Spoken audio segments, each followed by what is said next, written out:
Well, the new boss in the defensive front with a new defensive coordinator, very familiar with the conference, and Jason Petrino taking over this NDSU defense. Coach, you come in, you kind of getting your hands dirty, getting to know the staff here, and just kind of getting the vibe that a lot of good progress has been made here so far.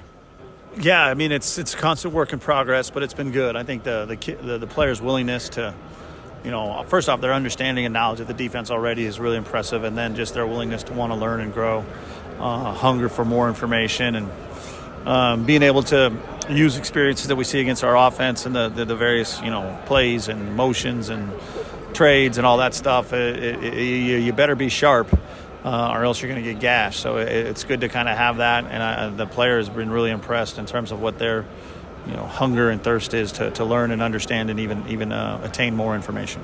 I know Coach Entz talked about with the Valley Football Conference Media Day that he looked at film and you could kind of was familiar with some of the shell coverage and some of the things that you had at Southern Illinois, and so implementing that really wasn't that maybe as big of an adjustment as maybe somebody coming from a different environment, maybe a different conference. No, and I think it goes back to a little bit, during my time at South Dakota, it was a lot of 3 years of growing and learning, and then there was that off season after that third year. I just really was like, okay, who are the best defenses in this league? And watched a lot of, and there was a lot of similar beliefs, two high safety structures. I've always been a cover 4 guy and wanted to work through all the things that you could see. And so there was a lot of similarities there, and that was the thing too, where I learned, from afar, what I thought I knew about NDSU defense to try to use the things that they were doing to make us better at the places I've been.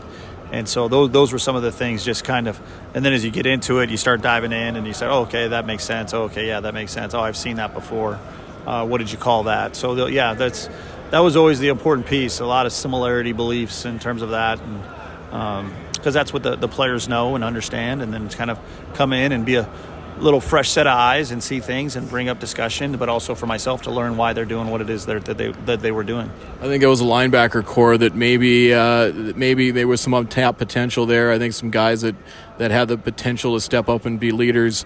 Obviously, having Wisniewski there, he's lost about 10, 15 pounds. He's come in where he could be almost kind of a hybrid guy in the back end of things for you. Yeah, he's got a skill set. He's a very athletic, physical player. And it's our job to put him in some spots that can help this defense be successful and this team be successful. So he's been willing for the challenge, wants to prepare himself mentally and physically to be his absolute best that he can. And it's our job as coaches, myself included, to put him in those situations where he could be successful, because he has the opportunity to be a really, really good football player. On the back end of the secondary, obviously there's some spots open. What's that competition been like in camp? Really good. The previous coaches that have been here, prepared in terms of understanding what it is of the defense. You got Sam Young, Ryan Jones, and Ty Satter. They've been in the room. They've been waiting their turn. They already have a lot of knowledge. It's just them getting the opportunities. And so that's been nice seeing those three compete. And then you add a Darius, a redshirt freshman, who's been in the room but maybe hasn't been locked in as much in that first year, but had a really good spring where he learned and grew, and we expect him to continue to push those other guys, and eventually the top 2 guys will get a chance. But we expect that room to continue to compete and make each other better and push each other better, because that's going to make us all better. The front 4 has really been highlighted by depth, and that's obviously the goal. And I think you probably see 6-7 guys that return and hopefully will be healthy, and so that maybe leads to maybe 1 or 2 open spots to try and get some playing time. Yeah, so I think it's definitely a deep room, and you need to have a deep room up front in our league. It's going to be a constant challenge push, but they're also pushing each other to make each other better. If one person makes a play, the next guy's got to go on and go out and make a play. But no, they've done a really good job. The depth, obviously, having guys injured a year ago forced some guys' hands a little bit. Probably had to play a little bit more than they might have been ready for, but it's definitely prepared them for this moment moving forward. Well, it's kind of interesting where you have guys that are kind of learning things and maybe had to jump into playing time and maybe a little quicker than anticipated. Now you come in as well where that maybe they're maybe more receptive, maybe open to learning more, just because they're still trying to figure things out. Well, like I said, I challenge these guys. It's what you learn after you know it all that matters, and it's a John Wooden quote. But it goes back to, it's just like constantly, every rep's a learning opportunity. Whether you did it right, somebody's going to learn from it. Whether you did it wrong, make sure you're learning from it. And so each rep is an opportunity to learn and grow, and it's pushing those guys and challenging those guys. But at the same time, they're also pushing each other. Well, I think it was Coach Roll that said something about where it's like, you know what, if you get to the line and you have to think about it, then that's a problem. Then you got something to work on. Yep.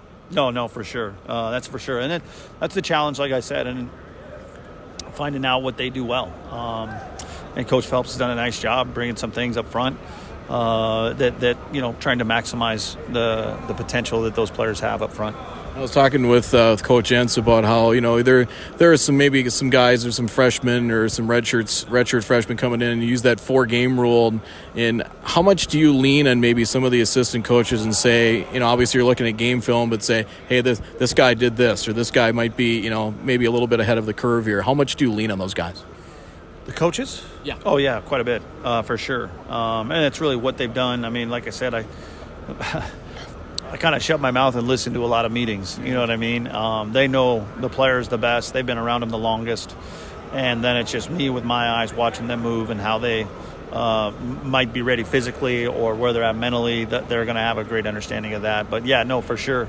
That's one of the things where I just tried to learn as much as I can, especially early in the job, getting through spring ball and seeing them, how they move and which ways they move, and who do we feel can be those guys we got to kind of push a little bit more to make sure that they're doing the things that we need to be successful. How much have you looked at Eastern Washington already? Summer you're always peeking at opponent. So, you peeked at them a little bit. They've got things that they're, I'm sure, going to be a different team. You got a different starting quarterback. He's got a little game experience from the year before, but the most part, I would say for the last, I've definitely the 2 weeks we've been in camp in the last, month of July, it's really been about our guys and making sure your installs and everything's in ready to go for the things that you need. And we'll dive into them, but we're a ways away from them. We still got to, get an opportunity to get better tomorrow, and that's what we need to focus on. All right, good stuff. Coach, thanks for the time. Yep. Thank you. I appreciate it.